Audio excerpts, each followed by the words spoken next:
Agora consta também que Hilbert teria descoberto o princípio da inseparabilidade dos polos. O que significa isso? Se você tem um ímã com dois polos, vamos chamar de polo norte e polo sul, e se você dividir esse ímã ao meio, os dois novos ímãs terão cada um polo norte e polo sul. Tá, então, a ilustração do princípio da inseparabilidade dos polos. Segundo este princípio, como já foi dito agora, se dividirmos um ímã em duas partes, cada uma delas comportar-se-á como se fosse um novo ímã, com dois novos polos. O polo que aparecerá na região seccionada será oposto ao da extremidade existente.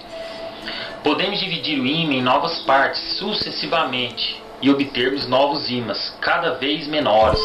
Hilbert não possuía na época a noção de molécula que temos hoje, mas mesmo assim, talvez tivesse imaginado que os ímãs poderiam ser divididos até um limite, a partir do qual não seriam mais ímãs se fossem divididos. Hoje em dia sabemos que este limite é microscópico, e cada molécula do ímã se comporta como se fosse um pequeno ímã.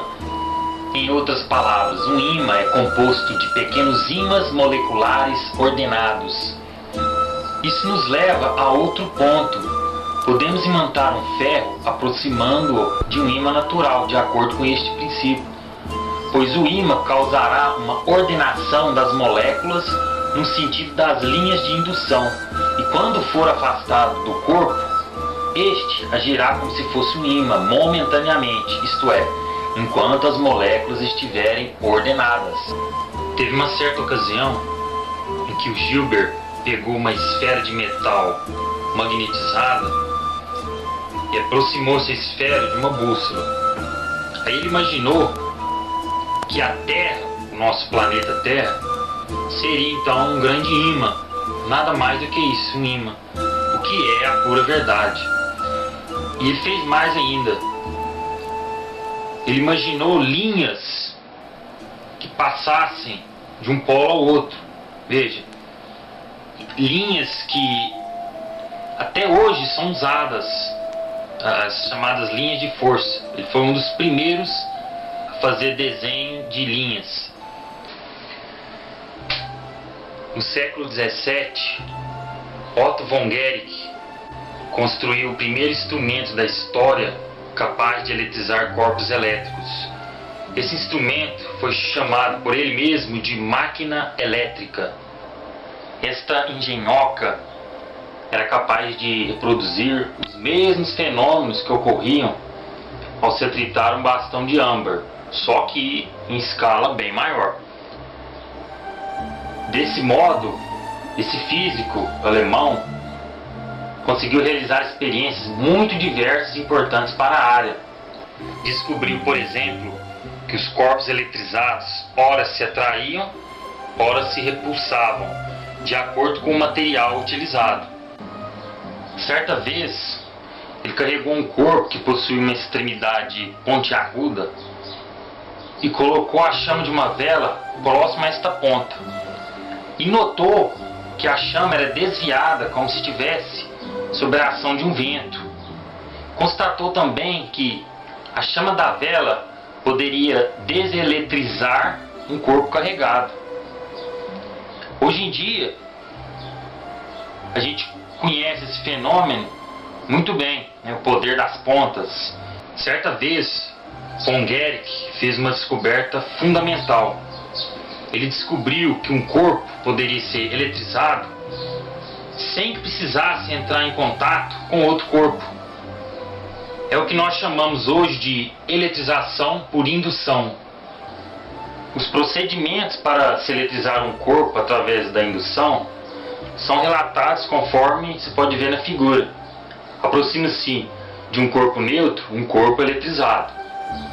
No caso, o azul, é o eletrizado. Liga-se o corpo neutro à terra através de um metal, ou então tocamos com o dedo no corpo neutro. Afastamos o metal ou tiramos o dedo, ainda em presença do corpo eletrizado, e por fim afastamos o corpo eletrizado. Agora o corpo que antes era neutro está eletrizado. Na época em que o von Guericke descobriu este fenômeno, que nós chamamos hoje de eletrização por indução, não existia na época a nomenclatura utilizada atualmente para cargas elétricas, positivo, negativo. Não se conhecia na época nem mesmo a dualidade da carga, né, que existem cargas opostas, nem isso se sabia. Os fenômenos ligados à eletricidade eram muito obscuros, geralmente relacionados a concepções animistas. E além do mais, o von Guericke achava que a eletricidade era uma propriedade intrínseca da matéria, que surgia espontaneamente. Então, por causa disso, ele não conseguia explicar, por exemplo, como se dava a eletrização através do contato. Agora, apesar de todas essas limitações, ele realizou muitas experiências importantes, só que infelizmente essas experiências ficaram esquecidas por aproximadamente 40 anos. E só depois é que suas descobertas foram, vamos dizer, redescobertas. E para quem quiser saber mais, né, recomendo esse livro da coleção Os Cientistas, que fala sobre eletricidade. Esse aqui na capa é o Alexander Volta, né? Nós vamos chegar nele daqui a pouco. Mas nesse livrinho muito interessante e didático, nós temos aqui um panorama da história da eletricidade e do magnetismo. Então vale a pena conferir.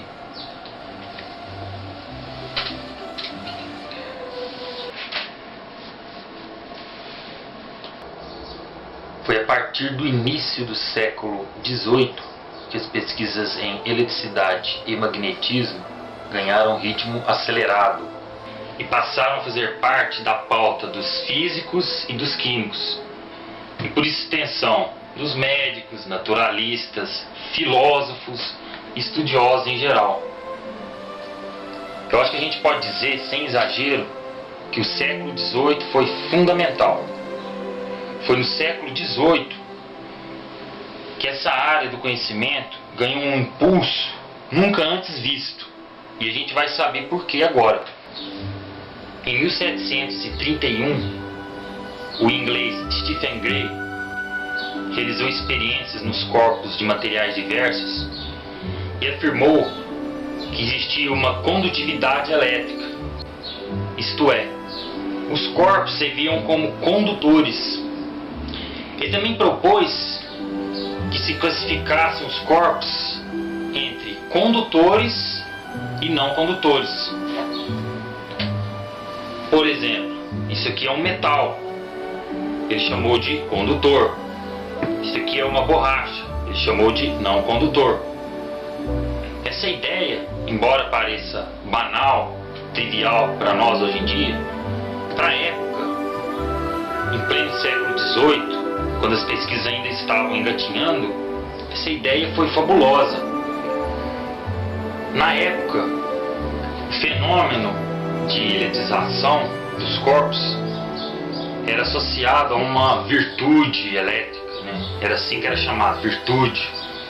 E Stephen Gray propôs que se associasse este fenômeno de eletrização dos corpos a um fluido elétrico, um fluido que fosse universal e imponderável, capaz de depositar-se nos poros e interstícios dos corpos materiais.